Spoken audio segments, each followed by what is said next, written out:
Alright guys, news of the day, and we'll start with Cory Schneider. Cory Schneider has officially been sent down to the minors, and no, this isn't any, injury conditioning stint. This move was meant to be a demotion. You know, the Devils are just not really happy with, of course, Cory Schneider's very underwhelming play, and so he gets sent down to the AHL. This is the day that many Devils fans have either looked forward to, or they're more just, super disappointed in seeing. Cory Schneider still makes $6 million per year for the next 3 years, so 2 more years after this season. So I guess, at least if Cory Schneider does get sent down, it will create some type of cap relief for the Devils, but, that $6 million bullet is definitely really hard to bite. Really reminds me of someone on Vancouver, Mr. Louis Eriksson. Exact same situation. So they will be continuing with Mackenzie Blackwood and Louis Domingue. Cory Schneider is honestly just a very interesting case. He broke into the league backing up the beloved Roberto Luongo, and throughout the following years, he looked like a potential franchise goalie. He was posting extremely impressive numbers, and it's not like it was just one off season or 2 seasons that he posted very impressive numbers. He had 6 seasons in a row where he posted a .920 save percentage or well above. And in the 2011-2012 season, he posted an uncanny .937 save percentage and a 1.96 goals against average, which is just insane numbers. And then of course, it happened, the whole Canucks drama situation, and he ended up getting shipped to the Devils during the 2013 NHL draft held in New Jersey for the 9th overall pick. And of course, we all know who that turned out to be, which is Bo Horvat, the current captain of the Vancouver Canucks. And again, even though at the time a lot of people were like, are you guys crazy? You traded Bo Horvat, or you traded Cory Schneider, a potential franchise goaltender, for just a 9th overall pick. But, us Canucks fans were not too upset as of right now. Cory Schneider started his career really well in New Jersey, posting really respectable numbers for the first 3 seasons. However, injuries occurred, a loss of confidence started to happen, and Schneider really fell off a cliff really fast. And will we see him again in the NHL? This is a really tough one because, that $6 million cap, that might be just too much to come back from. I'm really guessing that there is teams right now that would be willing to bet on Schneider, but not for $6 million. No one in the right mind is going to bet on Cory Schneider for $6 million. That is for sure. Perhaps on like a tryout deal for $1 million per year, Cory Schneider can land a spot somewhere else. But at $6 million, it's just not going to happen. So hopefully, Cory Schneider, there's a chance he can gain momentum in the AHL, perhaps get a call up eventually. But the window is definitely closing on Cory Schneider.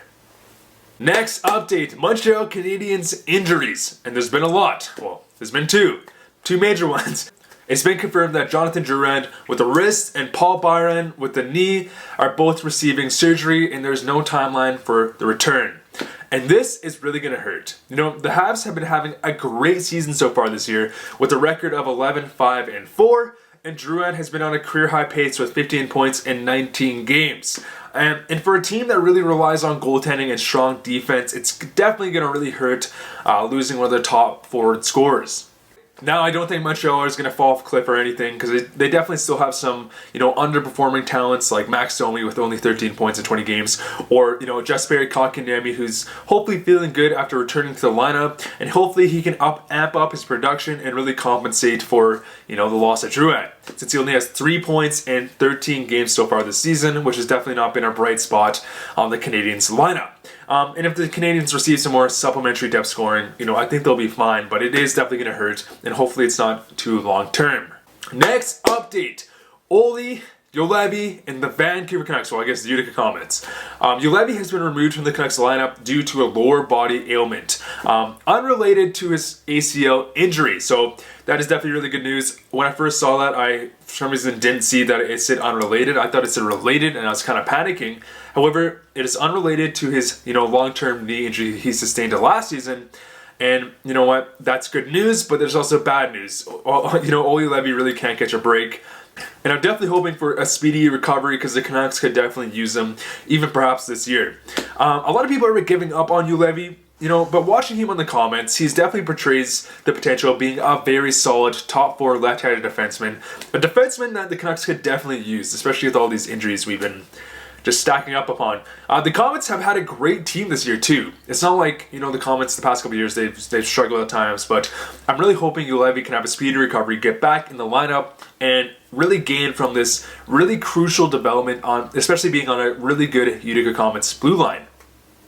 What do you guys think about Juolevi? I, again, still think he has potential, still think he needs to season some more in the minors, and hopefully he can eventually develop into that top 4 guy. You know, again, drafting him at number 5 in the 2016 overall draft was a bit tough. He was projected to be in that range, but it's a bit tough. However, you know what? You know, defensemen, again, I'm going to say this, defensemen take longer to develop. Not everyone is like Cale Makar or, you know, a Quinn Hughes. It takes time. And so hopefully recovers, gets back in the lineup, and we see him perhaps in a Canucks uniform, you know, for a couple games this year. It's not really looking like it now, but at least next season. Last topic, Matt Calvert incident. I haven't really touched upon it at all so far. You know, in a game versus the Canucks, forward Matt Calvert blocked a shot from Pettersson with the right side of his head, resulting him in lying on the ice, unable to move.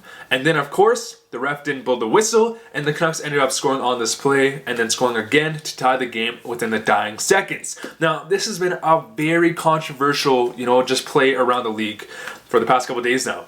And rightfully so. And rightfully so. And being a Canucks fan, we've seen this scenario many times this season, especially Chris Tanev, I think we saw Myers, Ashton Sautner. When an injury occurs, you know, the Canucks can't get off the ice. However, the ref continues to play. And this is definitely just a tough decision. You know, a lot of people are getting mad at the refs, and I don't think it's necessarily their fault. Of course, seeing the replay back, you can see Calvert getting that nasty shot off his head. But it's really easy to see this as a viewer. However, to the ref's discretion, you know, I don't really blame them. Yeah, you can definitely be upset if you're an Avalanche fan or a hockey fan to see this happen time and time again. Again, this rule was put into place because, you know, there was a time where players would lie down on the ice in the dying seconds. Maybe they did take a bad shot, but they were definitely able to get up.